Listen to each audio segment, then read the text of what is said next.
God and Other Delicacies has a weekly newsletter. If you'd like to subscribe, email me at godsdelicateshow@gmail.com and I'll put you on the list.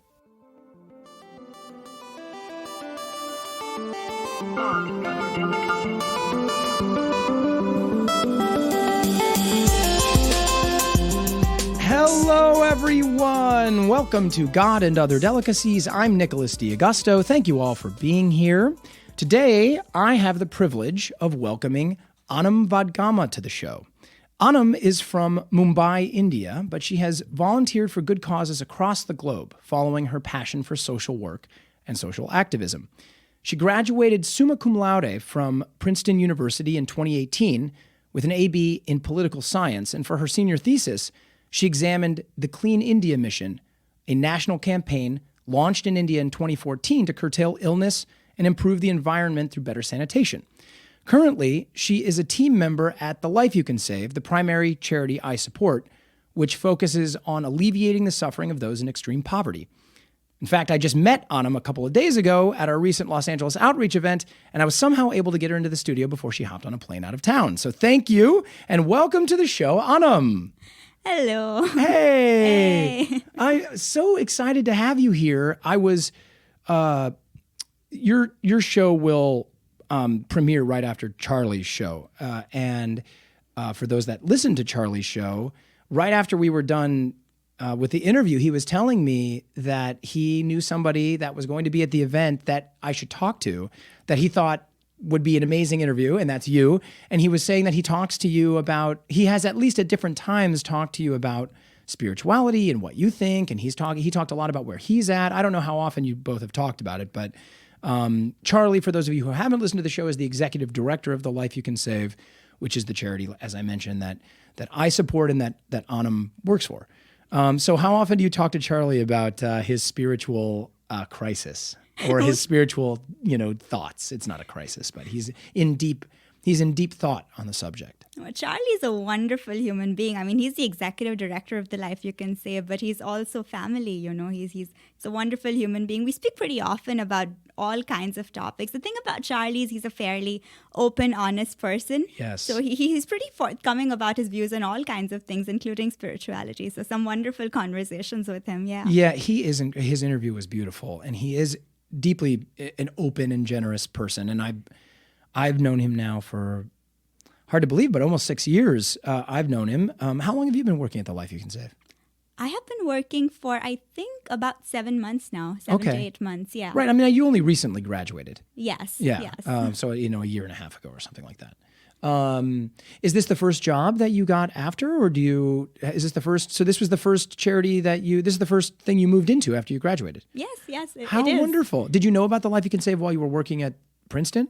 Or while you were studying at Princeton? Actually, no. While I was studying at Princeton, I wanted to go back to India and work in the government of India. Oh, wow. And which is why I took the flight back after Princeton and got back to India. Okay. But for various reasons, I decided I didn't want to work in the civil services, the Indian civil services. And so I began to explore options outside of the government. I mean, the reason I wanted to work in the government initially was to create impact at scale, And when I decided not to work in the Indian civil services, I was trying to think of other ways I could do the same thing, create impact at scale, and I ended up meeting Charlie and hearing about The Life You Can Save. And so impact at scale is a cool phrase. I've never heard that phrase said like that, but I imagine what that means is you want to impact the problem at the size of the problem, essentially. The problem is an enormous problem. You want to have an enormous impact. Is that sort of what that implies? Yeah, I mean, I think the idea is to sort of, again, like, as opposed to sort of impacting one or two people at a time, impact a large number of people and impact the problem, like you said, at its root. So it can have different kinds of meanings, but I think the idea is, again, scale and doing something meaningful with your life. Yeah, wow. Well, that's beautiful. We're going to talk more about that because we have a lot more time to talk. But one tiny thing I picked off your bio on The Life You Can Save is that you love studying new languages. How many languages do you speak? A few. I think about 6 to 7. That's not a few. A few is 3. 6 to 7 is a lot. Thank you. Especially to an American who I'm like proud that I know a little bit of Spanish, but I basically only speak English fluently. So you speak 6 or 7 languages. Can you list them? Yes. I mean, there are a few that are very interrelated. So, for example, Hindi and Urdu are very closely related. Are those the 2 primary languages throughout India? I'm not entirely familiar with how many languages would be considered popular languages in India. You know, like how many like large scale language influence? We have a lot of languages in the hundreds, I'm pretty sure. Wow. Are you kidding me? There are hundreds of, not just different dialects. No, different languages. 100 different languages? Probably more. I mean, 100 would be like, I'm not sure of the number, but it's a lot of languages in the country. To get through your day, you need to know a few. So Hindi, English. That is an amazing phrase. Just to get through your day, you need to know a few different Indian native languages. Yes. There are 100. Some of them obviously would be shared by outside of India, Indians that are outside of India, or other people that speak the language. But you're saying there are hundreds that might just be regional or local languages just to India itself. Yeah, no, my guess is it's in the hundreds. I mean, I'm not sure of the exact number, but there are a lot of languages in our country. That is extraordinary to me. Okay, I'm sorry. So Hindi, you said, is the largest. Yeah, so Hindi, English, Marathi, and Gujarati are the Indian languages that I speak. Urdu's from Pakistan, which I speak as well because I come from a Muslim family. Okay. And so to read a lot of the texts, you need to know Urdu. I know Spanish, and I'm in the process of learning Arabic. Wow. Yeah. Is your family from Pakistan? No, my family's from India. Okay. Yeah. So you just speak the language. Yes. I'm so excited to have you on the show. So, okay, well, that's very cool. You're also a theater lover? Do you perform? Yes, I did as a child. Oh, cool. Yeah. Cool. Well, you were talking to me. Anam was so sweet. She brought me a book as a gift. I just met Anam 2 days ago. Talk about a lovely guest. She just brought me a book that is on classical music in India, specifically about this artist. You're going to have to pronounce his name again. What's his name? Vilayat Khan.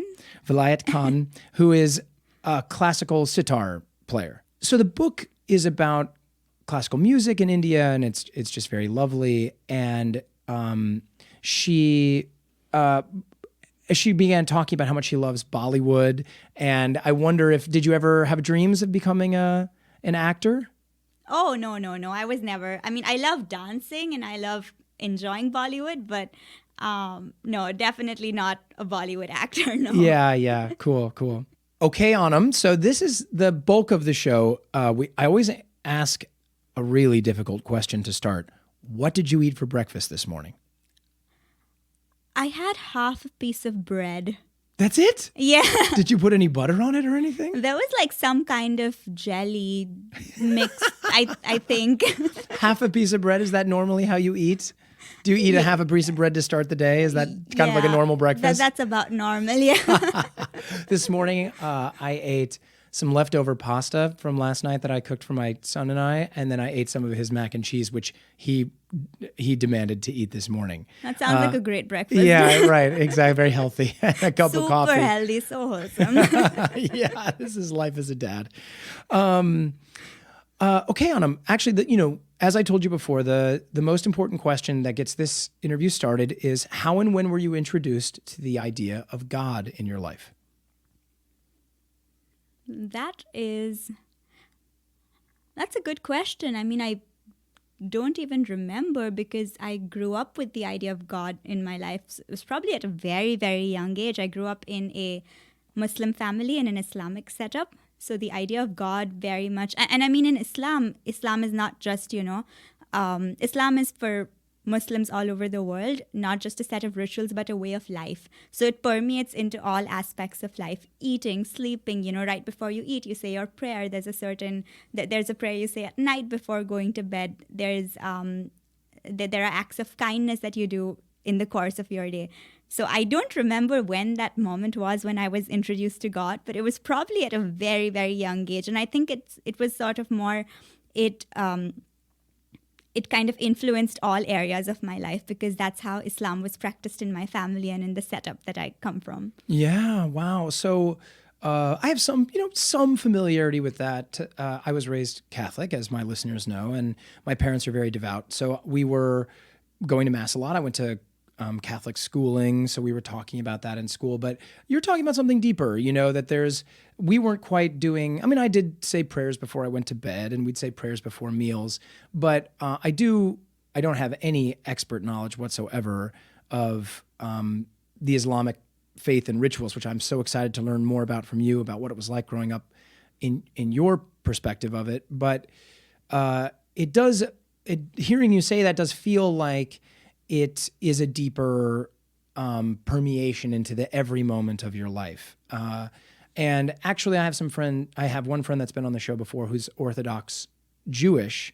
And in that way, I feel it's somewhat comparable. He says prayers every morning when he gets up. He has, they have many religious holidays throughout the year. They have many different weekly ceremonies and rituals. So how many siblings do you have? I have a younger brother. One younger brother. Yeah. And one thing that you've mentioned to me outside of us recording is the collectivism of India, the collectivist culture that you grew up in. And so did you grow up in a house with, one thing you referenced was having grandparents in the house, parents in the house, aunts and uncles maybe even in the house with you. Did you grow up in a house like that? Yeah, I grew up in a joint family. Grandparents were living in the house with us, mom, dad, my brother, me. And that was my paternal grandparents who were living in the same house as I was. But right next door were my maternal grandparents and aunts and uncles also very close by. Wow. So it was a big happy family with a lot of kids and a lot of people and chaos, but a lot of love. Yeah, that's beautiful. Yeah. And what did your father and mother do for their work? Did your mother work? So my mom's story is very inspiring. She actually... Tell me. She actually... she was married at a very young age. She actually wanted to continue her education, but, because of the norms of the time, she had to marry at a very young age, and she actually had to leave her education midway to raise me and my brother. But so she raised me. How young was she? She was, I think, about 17 or 18 when she got married. Yes. Would that have been an arranged marriage of some sort? I mean, Yes. is this somewhat of a okay? So was she raised in a rural environment? Was she raised outside of the city, or is that just common even inside the city? No, it's common even inside the city. Yes. Okay. So she was married very young, and so she spent a lot of her time raising me and my brother. But what's really inspiring is after I went to college, so I told you I went to Princeton, and Yes. that was me leaving India to come to the United States. She ended up applying for this fellowship called Teach for India. So y'all have Teach for America in the United States. We have Teach for India. And she got in. Wow. And so she spent 2 years as a fellow teaching in public schools. And now she's working for an organization helping children with disabilities. How amazing. It is really inspiring because she spent 20 years outside of the job market raising me and my brother, and she's taken that leap and she's thriving in her current role, working with kids with disabilities and doing all kinds of wonderful things. Wow, that's wonderful. And was she married to your father then at Yes. 17? And then how old was your father? My father was a few years older, so he was around 22, 23. Yeah. Yeah. Wow, that is an amazing story. Wow, congratulations to her. That must be really thrilling for her. Thank you. I'm super proud of her. Yeah, that's really cool. So, okay, so so what does your father do?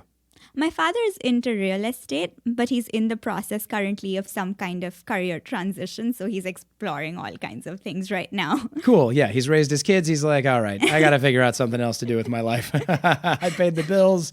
Now I'd like to do something that's a little more fun. What's he looking at? What does he love to do, your father? He loves... Well, like if he could be anything, what do you think your father wishes he could be? If my father could be anything, oh my gosh, he is a man of many talents. I mean, he would love to be a lawyer, I am sure. I think he would really love that. He's very good with it. He also likes playing the tabla, which is this little instrument like a drum. I think he would probably be a tabla player as well if he could. Do you play that with your hands or with mallets? With your hands. With your hands. Yes. Okay, cool. And look, I'm just going to ask every question about Go your for culture it. because I don't know enough. Go for it. I mean, sitar, I know. That's about it. Mumbai, I know. I've heard of. I've never been to India. The closest I've been is Cambodia, Laos, Southeast Asia, but I haven't actually made it, around further across the continent to India, but I'd like to someday. You, however, have traveled the world, right? I mean, where have you been? Tell me some of your favorite places that you've been.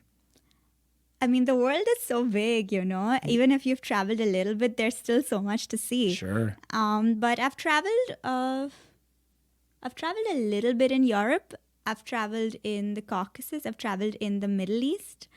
Where in the Middle East? So in Oman, which is this country, this small country, and then there's Jordan and Israel and Palestine. Yes. So wow, I was beautiful. You were in Palestine. Yeah. Wow. So were you working there? So I had actually gone as that's pretty heavy. No, it was. It's a very difficult part of the world, obviously. Everywhere you mentioned is near something difficult when you're talking about the Middle East right now, but Palestine is in particular. What were you doing there? So I had actually gone to Oman and Jordan to learn Arabic. Oman was very beautiful. I was in the desert living with the Bedouin tribal family. Wow. It was beautiful in the desert, in the middle of sand dunes, learning Arabic. So I was in Palestine as part of this trip with the ex-US ambassador to Israel.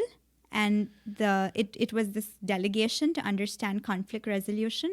And so we spent some time in Israel and spent some time in Palestine, and we met politicians. We went to the Knesset. We met, I think, the vice president of Palestine to understand, and we met NGOs and we met people on both sides of the conflict, and just to understand the conflict and to understand ways of building peace and building bridges. And that, I think, was one of the most transformative experiences of my life. I mean, it was a lesson in empathy, and also it really brought a lot of humility, just understanding, just hearing both sides and just seeing how much pain and suffering there was. So that was really... What are some of the things when you think about what you took away? When you say transformative, you think of a lesson. What are some of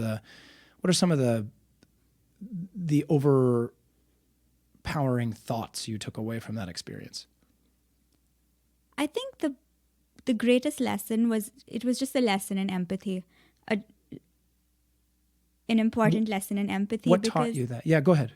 Because what we did was we didn't speak to just one side. We spoke to both. We spoke to people on both sides of the conflict. Mm-hmm. So we spoke to Israelis, we spoke to Palestinians, and we learned that, one thing that stood out to me was how different the narratives were on both sides of the conflict, but also how real the suffering was. And so just to sort of go into that kind of context with kindness and empathy, without any judgment, without any preconceived notions, because you must understand that I grew up in a Muslim family, so I had heard a very specific viewpoint of that conflict. But here I was being exposed to the Israeli narrative as well. And then I was exposed to a Palestinian narrative. And then I was exposed to not just a Palestinian narrative, but different shades of the Palestinian narrative. Right. So different narratives within that community. And I think it was just eye-opening for me. And I think what it taught me was to just approach the world with more kindness and love and empathy, because everyone has their story, and humility, because we don't know what someone else is going through. So I think that was the key takeaway at the end of that trip. Did you feel like, look, there are a lot of people analyzing this conflict from a lot of different angles.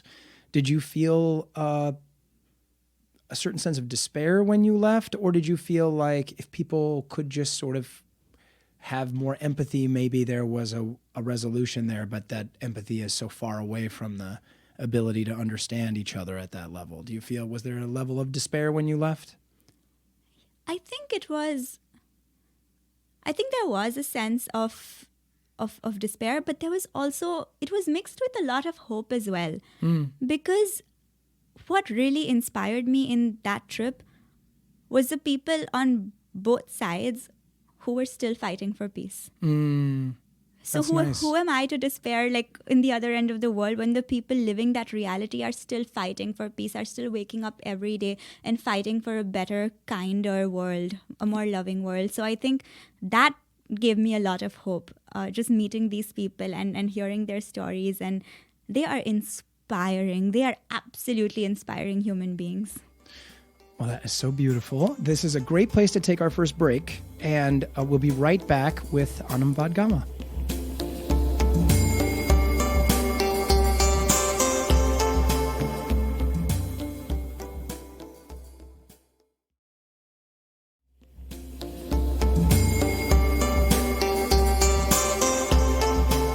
All right, everyone, we're back with Anam.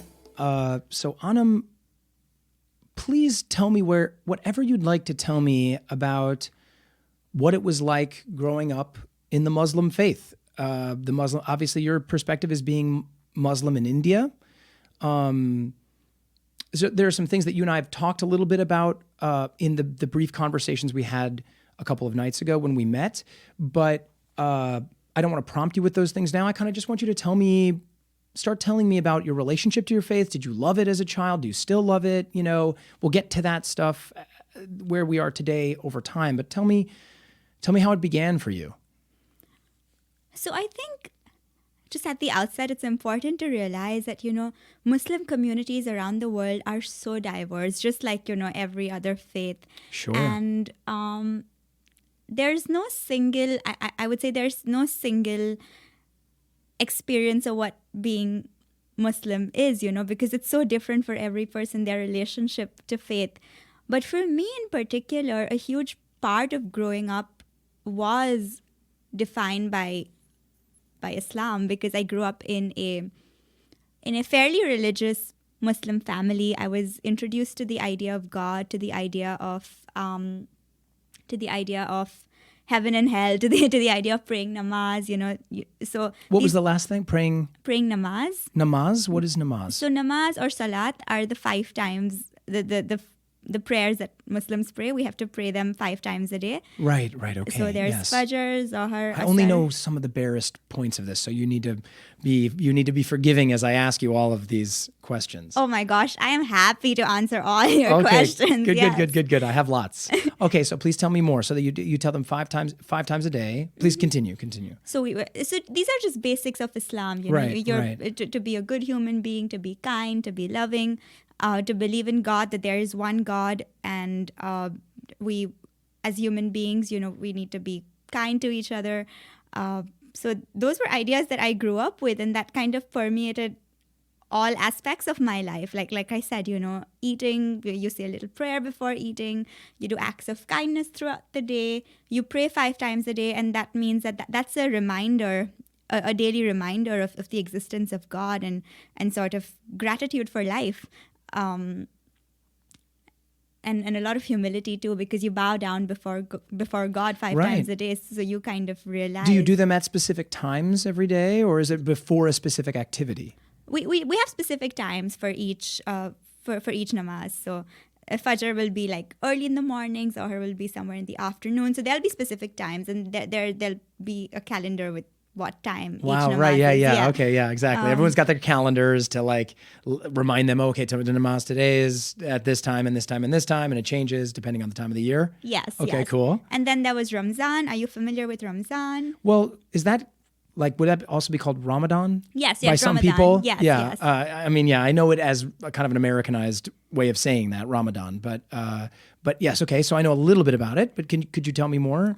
Those were some of my most beautiful memories, because you fast throughout the day, and so you don't eat from dawn till dusk, you don't eat any food, and you don't even drink any water. Right. And the idea is to... Not even drinking any water. No water, Wow. no water. And I was a very competitive child, so at a very young age, I wanted to do all the fasts for the entire duration of the month. Good. Because I was fairly close to God as a child, so at a very young age, I began to fast. And how many fasts? When you say fasts, how many fasts are there in the month of Ramadan? The entire month. So every day. Yes. From sun up to sundown. Yes. Every single day for 30 days? Yes. You don't eat or drink water. Yes. So you eat basically one meal a day. Well, you eat breakfast in the morning, so you wake up really early. You wake up really early Yes. before the sun rises. Yes, and then you have dinner, and then you can eat after the sun sets. So, I mean, So then there are some people that just eat all night long. Oh, yeah. But that's They're not like, good. they don't even sleep. They're like midnight ordering a pizza. And then at like 2 a.m. they order Chinese. I know some of them, yes. That's really great. That's great, yeah. But you can imagine how beautiful that is, because like when it's time for the fast to break, we have a feast laid out at home. Right. You are all so excited to just chug a glass of water and eat. It's amazing. It's amazing. But the point of that, a lot of that fasting, at least the way I see it, is to build greater empathy for people who don't have what we take for granted. I mean, we take so much of having food at the table and having water for granted. It's something we don't even think of. Wow. So I really like how that, at least that month, brings that sense of, gratitude for what we have, and greater sense of empathy for, and I think that's really important in promoting kindness. Yeah. So at least that's my experience of Well, Ramzan. that sounds beautiful. I'll be honest with you. I mean, sometimes I have these conversations, and so I'm a person that is not afraid to pick up little things from other people's religions and cultures if I feel like it might be really fun.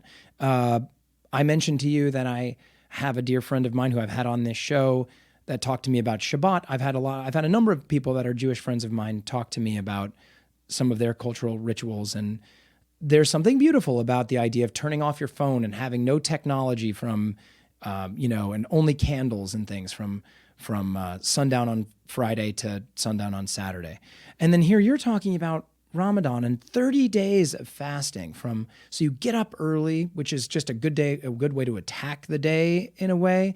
And am I right that you don't drink any alcohol, right? Is that a cultural, am I wrong about that? Yeah, Muslims don't drink alcohol. They don't drink alcohol, right?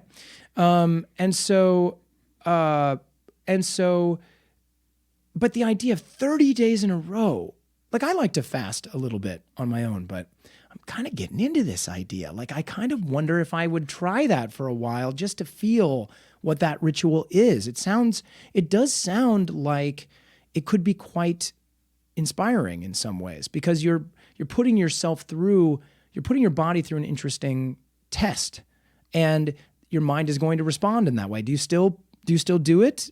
Yeah, I still do it. I mean, I don't do it as often as I'd like to, but I still do it, yes. So you loved that then growing up. You loved these rituals. You were a competitor. You wanted to be the best at them. Oh, yeah. Did you ever have a time period when you were being raised that you started to wonder, I don't know if I like this religion as much anymore, Yeah. Yeah, when was that? I mean, this was a very pivotal moment for me. Sure. What I'm about to tell you. But I think there was one particular incident that fundamentally changed my relationship to religion. And I think starting from that point onwards, you asked me when was I first introduced to God, and I don't remember. Sure. But the moment where my relationship to religion changed is something that I remember very, very clearly. So it all began. So have you heard of Bakrid, or the festival where Muslims sacrifice animals for God? No, I mean, I'm familiar with animal sacrificing and things like that, and animals, I mean, certainly in a historical context, but also that you don't eat certain animals at this time, and you do eat certain animals at this time, but I don't know what you're about to tell me, I don't think. So there is actually an equivalent story, I think, in other faiths as well. So you know the story of, I think, was it the prophet Abraham who was asked to sacrifice what was dearest to him? Right, sacrifice his son. Yes. He was asked to sacrifice his son Isaac. Yes. So we have the equivalent story in Islam, actually. God, I hope it's Isaac. I think it's Isaac, but that's just me doubting myself. But okay, I'll make fun of myself later if I got it wrong. But he has a son, and then God stops his hand in the biblical story. God stops his hand before he kills him, but he does have the impulse to do it. So I believe in the Islamic version of that, God places or the angel places a sheep instead of the son. So he's willing to sacrifice what is dearest to him, his son. But as he's about to sacrifice, a sheep appears. So in commemoration of that day, Muslims all over the world sacrifice an animal. It doesn't have to be a sheep. It could be any animal. There are, I mean, sheep, goat. I mean, I think there are some specific animals that they sacrifice, and there are rules about what you can and what you can't. So that's the day when Muslims around the world sacrifice an animal for God. Now, I had actually been part of this for many years, but this one particular year, I remember going to the goat vendors. There are stalls where they sell goats, and for this purpose. And my parents had bought animals for sacrifice, but I had bought a little baby goat from those dusty stalls, in Mumbai. And I bought this little goat, and you can imagine the atmosphere. I mean, little stalls filled with goats and filled with animals. And I found this little baby goat that I wanted to raise. And so I bought this goat and I took it home with me, and I told my parents I wanted to raise it. And I remember the first day of the Bakrid came along. How old are you at this time? At this time, I was really young. I think I was probably 7 or 6, maybe. Okay, so you're very young, and you're a little girl that's fallen in love with a little goat, and you're just buying a goat because you just want to raise a goat. You're not thinking at all about the rituals or customs of what's possibly coming. Yes, I see this little goat, and it walks up to me with its big eyes, and I fall in love, and I want to raise it, and I want to protect it from, in fact, all the sacrifice. I made a silent promise to protect it. I see. So I remember going back to my house, and in fact, on the day of Bakrid, I mean, it was a baby, To protect it, I took it in the house with me on my bed, and I said, I don't want you to see what's happening. But a few years later, what happened was that when the goat grew up, my family actually sacrificed that goat for Bakrid. So were you aware that they were going to do it, or did they sort of surprise you? They surprised me. Did they? Because they knew how much you loved it. I don't think they fully realized how attached I was to it. Wow. I think for them, the point was always to raise the goat for sacrifice, for eventual sacrifice. And for me, it was my, it was like losing a loved one. Right. Yeah. Oh, I can see the pain in your face as you talk about it. So you were crushed, obviously, heartbroken. I was devastated. They didn't even tell you they were going to do it? I found out the day off, and I think I found out while it was done, or when it was a little too late. Wow. I mean, I think I would call that a seriously traumatic incident, because you can imagine as a child, it's like losing a loved one. Right. And then to lose a loved one at the hands of your own family. Right. It's one thing to have like your dog die, right? People have that experience, and it's very sad. But there's a lesson in that, which is that dogs get old, just like humans get old, and your parents get old, and your grandparents get old, and we die. But your family killed the thing. Yes. It was devastating. Ugh. I think I don't remember any single incident that has been as profound or as pivotal as that incident. And it might, it might seem really small, but at least at that time for me, it was devastating. I remember being crushed, spending days crying, and I think it is only in fact recently that I had that conversation with my family, and we had we had a conversation about it, and they asked for forgiveness, because I don't think they fully realized. But what that incident did do for me at the time was just make me very angry at that religion. And I thought, how could a loving God, how could a loving God possibly ask me to kill or ask anybody to kill that innocent animal? I mean, for me, it was like my child. I had raised it, as a child. Yes. Yes. And I began to question the religion, and my preteen self, like as I grew older, was angry at the religion. I would refuse. I would have all kinds of arguments with my mom and dad about the religion. For instance, about dressing, or about when you have to pray the namaz, you have to remove nail polish. I would put the nail polish on, and I was very rebellious at the time because I was angry. But honestly, it was just a sense of confusion and a sense of a lost identity, because I didn't know what was going on. I was confused. I was lost. I was devastated. And I think that moment, what it began for me was the process of, after all the anger subsided, was the process of relearning the religion, but also of questioning what I was told. Mm-hmm.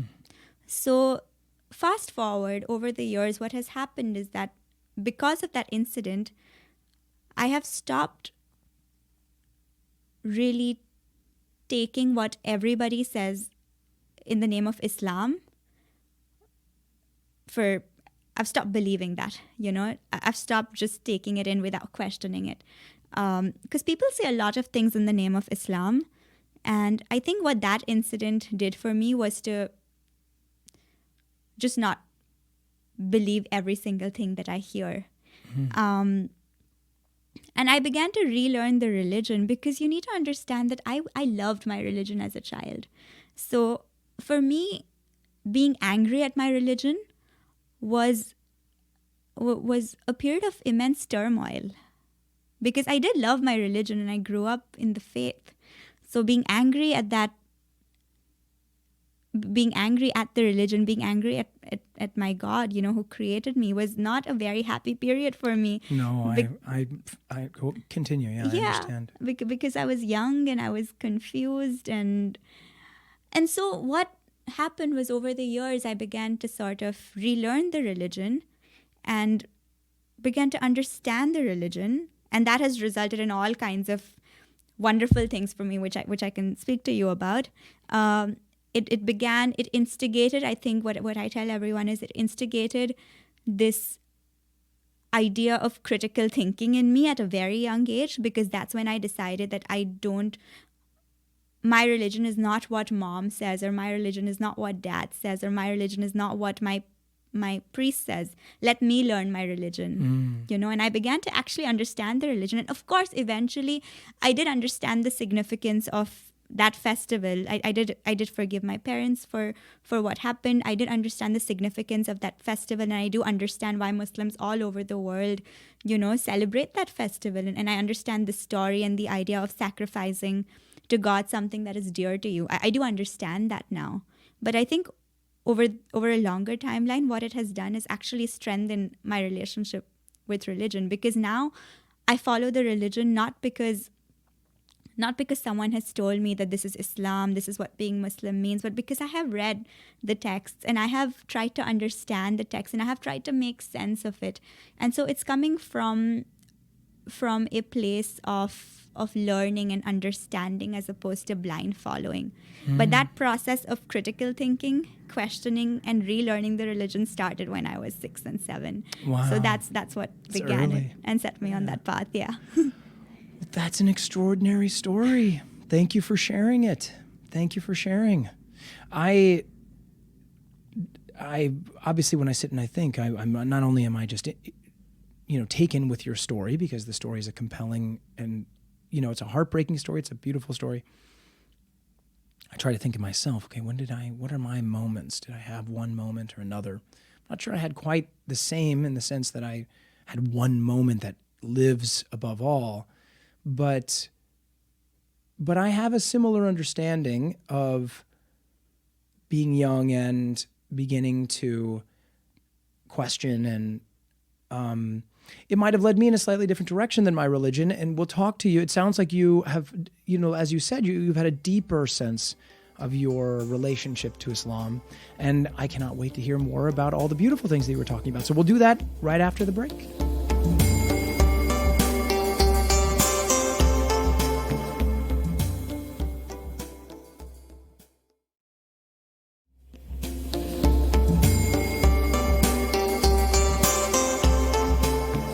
All right, everyone, we're back with Anam.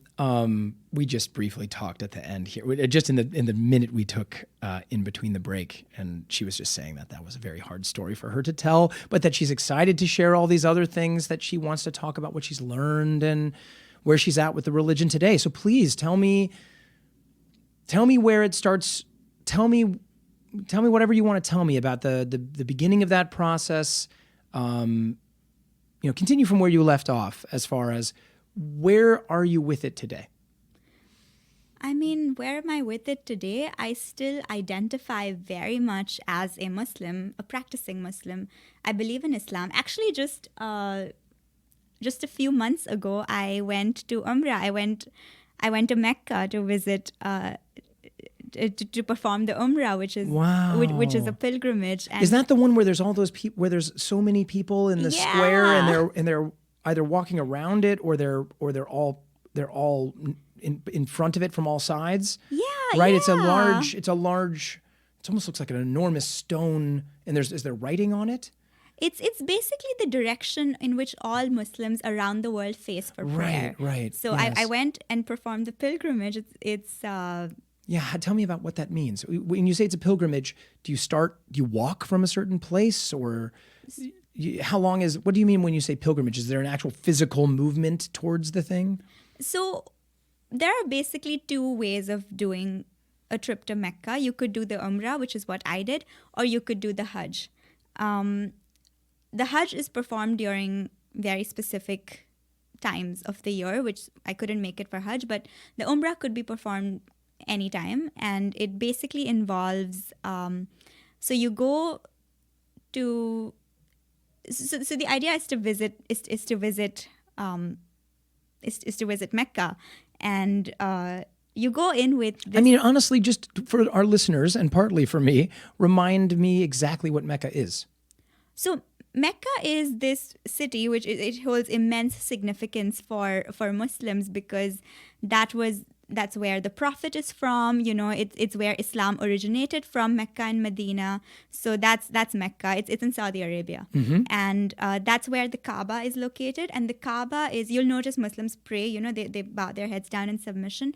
The direction in which Muslims around the world face while doing these prayers is the Kaaba. Is wherever they are related to Saudi Arabia, to wherever they are. Yes. They're basically like, okay, where am I in the world? Saudi Arabia's over there. Gotcha. Yes, and they'll face towards the Kaaba. Yes, absolutely. Cool. So it's really beautiful. It is beautiful. Yeah. And what's really cool about making this pilgrimage, the Umrah, is that everyone that you see, all the men, women have specific clothing that they need to wear, but all the men will wear a white piece of cloth. And that's beautiful, because you cannot tell. So it's the idea of equality before God. So you would be taking rounds, you'd be walking around the Kaaba, and there would be someone who was, say, very poor or very rich, but you couldn't tell one from the other because they're both wearing the same white cloth. Yes, great. And you can't wear earrings and you can't wear watches. The idea is to really come to God as a human in the spirit of equality. So I really like that, the idea of just appearing before God as a human being without any of these differences, which was really nice for me to see. It's beautiful. You see all kinds of people, all races, all ethnicities from all around the world, and it's a pretty profound experience. So that was the Umrah that I did pretty recently. But to your question of where I am at with the religion, I think one thing that I struggle with, and one thing that I've come a long way with the religion, is sort of the idea of, and one thing that I at least at some period I was very confused about, was the idea of women's rights in Islam. So I think the area where my relationship to religion has improved the most has been in this this deeper sense of learning about the religion and understanding what women's rights are in Islam, because you'll see that that's a question that comes up pretty often. Yeah, I mean, it's a pretty leading topic, right? For certainly, it's things that it's an easy thing to break the news cycles in the United States. But tell me a little bit more. What do you feel like you've learned, or help me understand what you're saying you've learned about it? So, I mean, again, this is my own interpretation, and it's very specific to, my own journey in Islam. But I find the Muslim woman in a very peculiar place, kind of stuck between these two boxes. This idea of the idea of traditional Islamic conservatives who kind of suppress women from within Islam and ring fence women's issues. And then on the other side, the idea of the Western idea of feminism, which pits itself in opposition to the quote-unquote oppressed Muslim woman. Mm-hmm. So I found the Muslim woman to be in a very unique position, both stuck between the idea of the traditional views within Islam, but then which didn't quite promote women's rights very much. And then this idea of this secular feminism, which again did not promote women's rights in Islam. So for a woman who wants to identify as Muslim, but still believes in women's rights and still believes in equality, what does she do?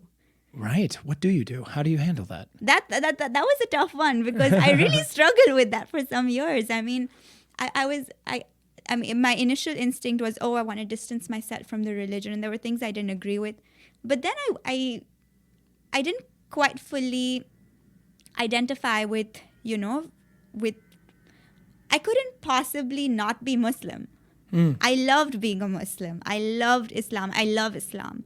So I had to find a way to balance these two. So I think one of the greatest things for me has been understanding women's rights in Islam, and kind of, which is again, it's still a process that I am part of. I'm still learning. It's a journey I currently am on. So I think that is one of the most. Well, can you tell me? So maybe a question to prompt you is like, what's one thing about women's rights in Islam that maybe I wouldn't understand that you like, or you think is misunderstood, and that you're coming to understand better? And what's something about like, secular feminism that you don't think is something you're comfortable with, or that you don't feel gets on a base level like a respect for what you feel? Does that make sense? Yeah. I think a good way to begin to understand where my interpretation of women's rights in Islam is coming from is kind of going back to Islamic theology and jurisprudence. So in Islam, I think there are two concepts of interest here. There is the idea of Sharia and the idea of fiqh. So Sharia. So in an American sense, it's Sharia law. Or yes. How do you pronounce it again? Yeah, Sharia. Sharia. Yeah. And then what was the other thing you said? Fiqh. How do you? Fiqh. QH. Yes. Fiqh. Yes. Okay. So Sharia is basically the divine categorizations of all human actions. So Sharia is law as God sent it. Right. Okay. So according to Sharia, all human actions are divided into 5 categories. I think it is recommended, forbidden, neutral, discouraged, and there's one more. So basically there are 5 categories. Wow, interesting. Yeah, so it's actually interesting the word law used in this context, because it's not strictly law. Because only the idea of, say 2 categories out of the 5, prohibited and enforced, strictly fall under the categorization of law. But discouraged, encouraged, and neutral are not really law. They're sort of more in the ethical, moral. Right. Right. Right. So, No. Yeah. Well. Yeah. Exactly. You have some. Yeah. Where you have. Right. Allowed and not allowed, and then there's encouraged and recommended, and so you're kind of getting. It's kind of like the rest of it is just like you're prompting one way or the other, kind of like just trying to sort of just guide. Yeah. It's so a there's guide. there's guidance, there's laws and guidance, Right. But there are 5 different parts of Sharia law. Yeah, I mean, this is just a rough categorization. I Sure. might have gotten the categorizations wrong. Right, but I mean, I'm getting basically the idea. Yeah, but the idea is basically that, so there's Sharia. So the point that I'm trying to make is Sharia is the law as God intended it to be, which is in the holy text of the Quran. But then the thing is that this law doesn't come in a law form. You know, man has to kind of interpret what this law means. And this idea of human interpretation of God's law is called fiqh. So that's and the fundamental challenge of Islamic theology and jurisprudence is to bridge the gap between Sharia and fiqh. So fiqh is just man's understanding, and we can try our best to get close to Sharia, but we need to keep trying. You know, it's a lot of years of interpretation have gone into it, but that's where I think my own idea of women's rights in Islam steps in, because Sharia is one, right? That's divine, that's infallible. But man's interpretation of this divine law is human. And there could be multiple interpretations of that divine law. And my personal sense is that for years and years, the holy texts of Islam have been only interpreted by men. Yes. I mean, and not just Islam. I mean, this is Christianity. Yes. I mean, I don't. A lot of the things you say, there are corollaries for Christianity. So I don't want you to feel boxed in here, as I'm sure you probably do sometimes, being Muslim, especially in the United States, that you probably get occasionally some looks or some responses that maybe you don't feel are totally understanding. I don't want you to forget, I also understand that Christianity is male-dominated, as the whole world has been male-dominated for thousands of years. So anyway, but continue. You're saying the fiqh has been, Sharia law has been in whatever has been viewed as the interpretation that categorizes as fiqh is male interpretation. Yeah, so just basically what people, I think the simple way of putting it is, what people call Islam and what people understand in Islam has been defined by men for thousands and thousands of years. Right. And if women's voices have been completely left out, that's a problem. No wonder that, there are some interpretations that seem to favor men more, that are more patriarchal. Sure. Because 50% of voices have not been included in the conversation. Yes. And so when that was an aha moment for me, and realizing that I can interpret, and I mean, not I, but like women can interpret. Well, yeah, you can interpret for yourself, yes, and other women can interpret for themselves. And of course, it takes a lot of training, but there are scholars who are now beginning to find more nuanced interpretations of the text of the Quran. And I can give you specific examples. These are really fun. Good. Do it. That sounds great. Yeah. So there's the idea of polygamy, right? People talk a lot about polygamy in Islam. So I went back. I only basically know about polygamy mostly from Mormonism, but oh my gosh. But go on. But in the Middle East, there's this idea. Sure. So, and and this is not only Islam either. This goes back to just the what we would refer to as the Old Testament or the Torah.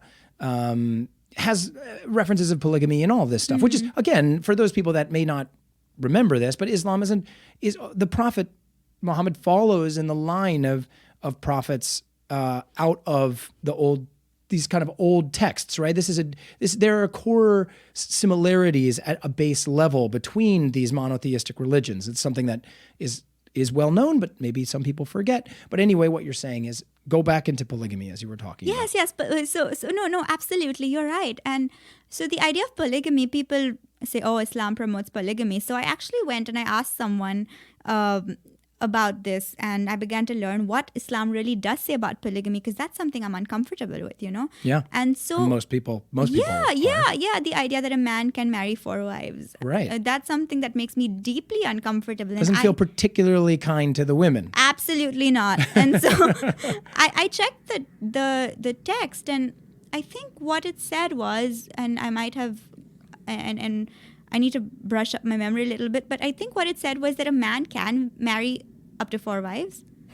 Line 2, a man can marry up to 4 wives if he could be just to each wife. And line 3, a man cannot be just to more than 1 wife. The logical conclusion seems to be... are you serious? Yes. Wow, that is extraordinary. Yeah, that was an aha moment for me. Yeah, so you're saying that it's actually almost like a little joke that's built in. Oh my gosh. It's like the writers are like, yeah, sure, you can marry 4 wives. Yeah. You can marry them if you're just to every single wife as one person should be to one other partner, loving partner. Here's the thing. There's no way you can do that to more than one. By the way, read to the end. Read to the end, exactly. I mean, wow. Why do people miss that, The fact that it's discouraged, or the fact, I think was it the Prophet's son? The Prophet actually discouraged his son-in-law, who was married to his daughter, Fatima, from, I think this is the story. I'm not sure. I'm just going to take you at face value. There's no way I'm going to know. I think he actually discouraged him from marrying another wife while he was married to Fatima. I think that's the story. Okay. So that's one example, polygamy. The other example is this whole nonsense of women not being able to do jobs, or women not being able to study, or women not being able to work in Islam. How to drive a car. There's all kinds of crazy things out there.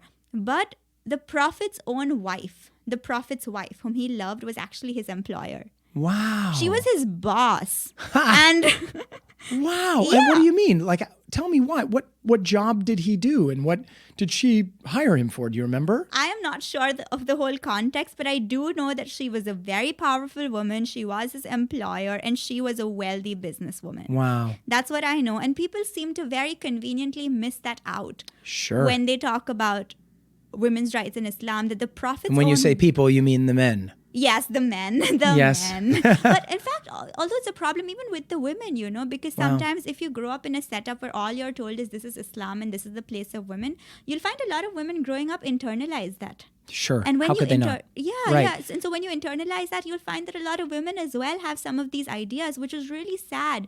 But you can see where that's coming from if that's all you've heard and you've so deeply internalized it.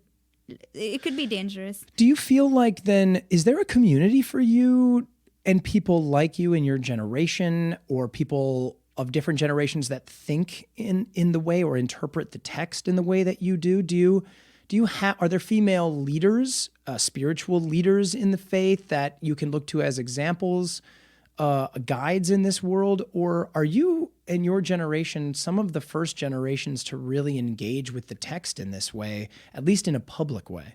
Or not necessarily public, but in a way that you can live it in your life? Right. So I think since I'm just so new to this journey, because I have just started, I'm not really sure what the wider ecosystem is, in terms of Islamic. And I even hesitate to call it Islamic feminism, because the word feminism is so loaded. Super loaded, right? Yeah. You're going to have to be thinking about it in a kind of, at least it'd be difficult to disassociate it from like an American feminist concept. Yeah, so I'd say women's rights in Islam, Sure. So I'm not really sure, but I'm sure there is a community out there and there are people out there. I mean, me and my cousins, me and my friends, we do talk about this all the time and we engage in these conversations. But I do believe people need to be speaking more openly. But at the same point, you can see why there are real safety reasons. Sure. I was going to ask, do you feel like in India, the freedom to speak about your religion there's a little bit more safety there because the religion is not a nationally enforced religion? Yeah, so I think it's a blessing to live in India. Yeah. although not so much in recent times. There's a lot of political turmoil currently. Sure, yeah. But overall, India is a wonderful country to there's free speech, there's democracy. Right. So that's, I think, that really is a blessing. An enormous artistic culture there where you can have expression of Yeah. a creative expression in a lot of different ways. Yeah. I mean, it's very similar to many of the things that we cherish about the United States. There are many, I don't know India that well, but I know enough to know that the artistic culture of India is similar. I mean, you don't have to look any further than Bollywood to know that there is an enormous creative culture there. But sure, there are also, I've heard stories of different people who've, because they're in a region of the world where people, even if you're in India, you don't maybe have as many protections as you certainly would in the United States to be able to say some of the things that you want to say. Yeah, I mean, in India, at least the problem that I personally face is less in terms of safety, but more in terms of, it's like I said, feeling stuck between a community that's very conservative, which is a lot of the traditional views, but then also the idea of Western feminism that doesn't quite get it, So like this idea of balancing both. I am a strong supporter of equality and of women's rights, but I am also a firm believer in Islam, and I love being Muslim. So finding that middle ground is, I think, a challenge. What do you think is one thing when you say like something that they don't fundamentally feminist doesn't fundamentally understand about what you would consider your women's rights in Islam? What's one thing that they don't understand? Could you give me like a more specific example about something that maybe doesn't sound kind of sexy to a feminist? Sexy is the wrong word. Attract. I meant to use like sexy in an intellectual sense. I hear you. Something that's intriguing or really, really inspiring in an intellectual sense about the feminist movement that you actually don't think is that you don't feel is something that they get about you. Yeah, I mean, I think feminism is, again, very diverse, and within feminism, there are so many different ways of understanding feminism and kind of defining feminism for yourself. But I mean, I think one really, the first thing that comes to my mind is that, a feminist might, and this is again a specific strand of feminism, might not get that, maybe women in Islam want to wear the hijab. We love to wear the hijab. I don't wear the hijab personally, but I have my family members who only wear the hijab and they love it and they don't feel oppressed at all. And then they have people come up to them and ask them, in a sort of very condescending way, talk about the hijab, but they are fierce believers and they love to do that. Right. So that's the first thing that comes to my mind. Small things like that. They see the hijab as empowering. Right. And can you tell me how is it empowering in a way that we in our culture we're not culturally aware of this concept enough to be able to understand it from a truly empathetic point of view? What are we missing? What's empowering about it from your parents' perspective or your family's perspective? What's something they love about it? That's a good question. So, I mean, I think one way of thinking about it would be that, and there are multiple ways in which it is empowering, but one way of thinking of it would be that, I love my God and I want to do everything I can to make sure God is happy with me. And if a little piece of cloth is what it takes, I'm going to do it because I can do anything to make my God happy. So I feel good about the fact that I am doing something that my God wants me to do. Right, which is following a rule. Is this Sharia law? Is this a part of that kind of grouping of that, or is this a part of a different set of laws?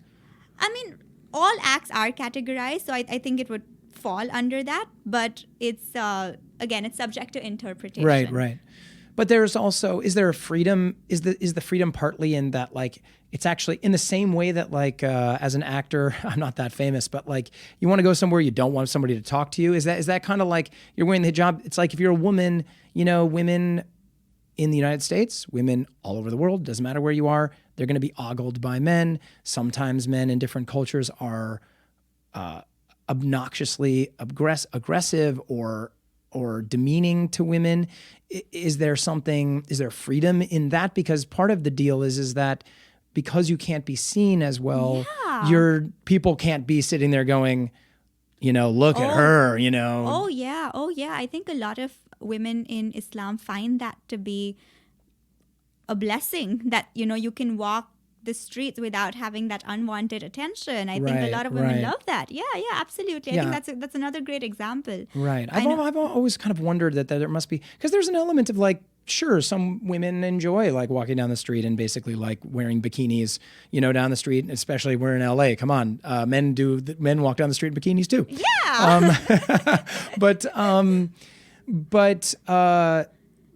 But there's also an element of like, sometimes it doesn't matter if you're male or female, sometimes you just don't want to be seen. So sometimes, one thing is you wear sunglasses and hats and heavy coats. Yeah. And that's not a hijab, but kind of does the same thing in a way. Yes, absolutely. I mean, the hijab is, after all, what? It's a piece of cloth. Mm-hmm. That is what it is. And I think the significance that it holds to different people is very personal. In your family, then you have a choice in India whether or not you have to wear it, right? Yes, at least in my family. Yeah. Yes, we do have a choice, yes. Yeah. This is such great stuff. Okay, so one thing, because I love this conversation so much, I've let this go overtime a little bit, but I have to say this because this is like the thing that we talked about first when I met you the other night. And I think it's a good time for me to let you talk a little bit about it, is speaking more about your Indian culture.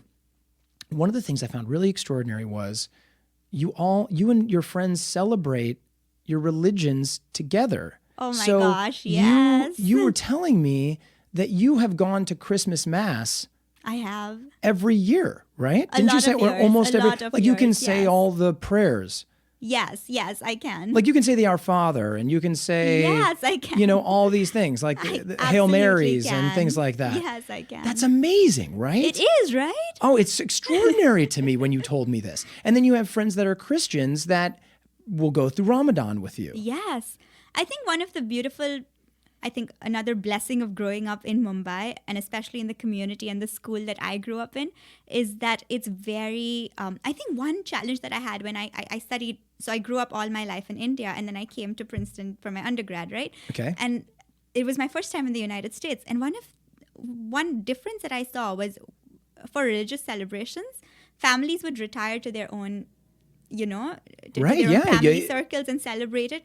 But it wouldn't sort of be a joint celebration of different religious communities celebrating each other's religious days.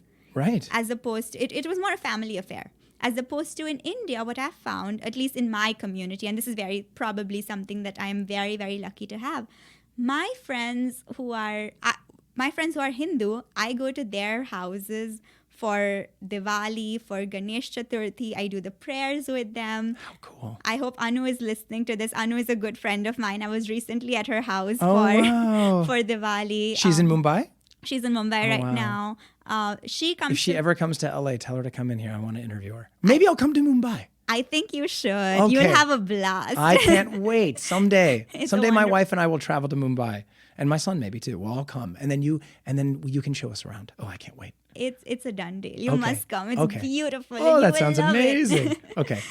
So yes, I hope your friend is listening. She, you will just have to, just email it to her when it happens. I will. So I was at her house recently. She comes to my house for Ramzan. In some cases, some of my friends have actually fasted. So done the fast from dawn to dusk with me in solidarity. Right. Just in solidarity, because they said, hey, you're doing this, we want to show our solidarity with you. Right. For Christmas, I go It's kind of a jerk thing to like meet me for lunch while you can't. Like, come on, I got to go get lunch. Oh, I'm sorry, you can't do it. Oh. But I'm going to have like a nice omelet or something. And you're like sitting there, you can't even have a glass of water. That's not a good friend. I get it. Okay, cool. So I have friends who've actually fasted with me for Christmas. I've been for Mass on Christmas Eve. I mean, I went to a Catholic school, so I can say all the prayers as well. I feel right at home in the church. Wow. So I think it's pretty nice to grow up in a You community. went to a Catholic school? I went to a Catholic school. Yes, you have an extraordinary relationship to religion. It's really amazing. It's fantastic. So your parents put you in a Catholic school? And that's very normal in Mumbai. Wow. So in our class, in fact, we had more Hindus and Muslims in the classroom than Catholics, and it was a Catholic school. And they taught you Catholic. They would teach you religion class, right? You'd have a religion class, wouldn't you? We had a religion. Like a Christian Catholic religion class. Actually, no. We had a moral science lesson where they taught us things like be kind, but we weren't taught.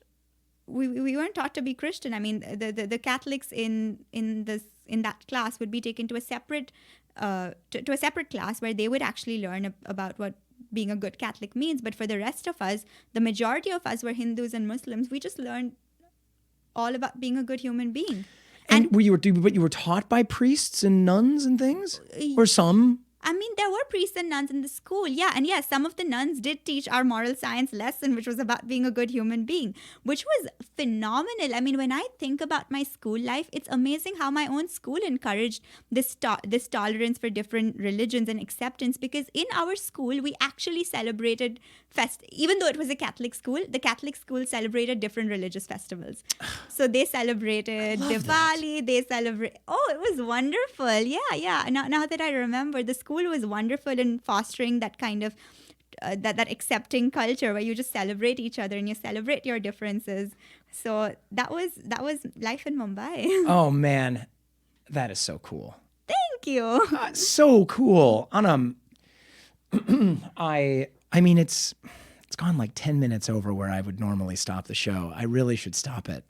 But I have so loved talking to you, and your perspective is one that I just almost never get to hear. And I do this show because I love hearing these stories and love hearing these perspectives. And I so appreciate you being so generous about telling me about your journey with it and kind of just like illuminating me to what life is like in a different part of the world, a different way that we can think about religion, because I do believe that you are accurate when you talk about the stratification of families and religion. You know, when families will go do their thing. And there is and again, I know you're not speaking for your religion across the board. We all don't, Yes. No one has to be educated as you're listening to this, that there are extreme versions of your religion that wouldn't necessarily agree maybe with some of the ways you're speaking about this. Absolutely, yes. But what you're talking about is that there are locations in the world that are just extraordinary and different, and they have something really exceptional about it. And I think that there are these things in the United States too, and each person gets to choose their way to it. But I love it. I love learning about religion. I love speaking to people that can give me new ways of thinking about it. So thank you so much. Thank you for listening. Oh my gosh.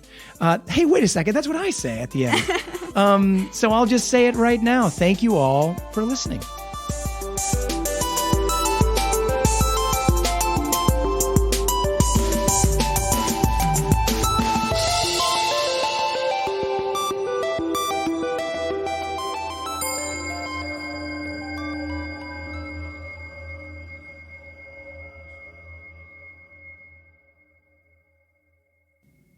Such a beautiful day today.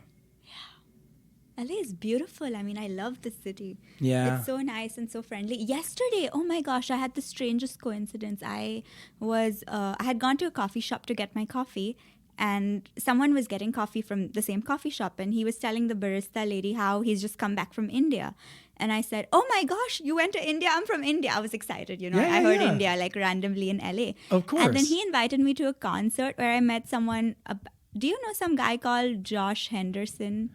No, but that doesn't necessarily mean anything, because Yeah. I'm like almost not at all paying attention to what's going on in art anymore right now. There was like a concert, and I went for that, and it was really nice meeting the band, and it was just beautiful. How fun. What was the venue? Do you remember the venue? Maybe I know the venue. Hotel Cafe. Hotel Cafe. Yeah, That's Hotel a Cafe. classic. Yeah, That's yeah, a yeah, it classic was venue. I've really, been there really nice, tons yeah. of times. Yeah, but like I literally met someone at a coffee shop, and like I had a great evening at a That's concert, and like I got to amazing. meet the band and the performer, and they were all really talented. So that was really nice. Oh, that's So great. At least my first impressions of LA are super, super friendly city. Oh, good. Yeah. Yeah. Well, I love LA. Yeah. It has in times it's gotten a bad rap, but I think it's fantastic. I love the city. And there are lots of wonderful people from here. Mm-hmm. Okay, Anam, I'm gonna dive in. If I mess up, I'm gonna make myself start over, okay? Mm-hmm.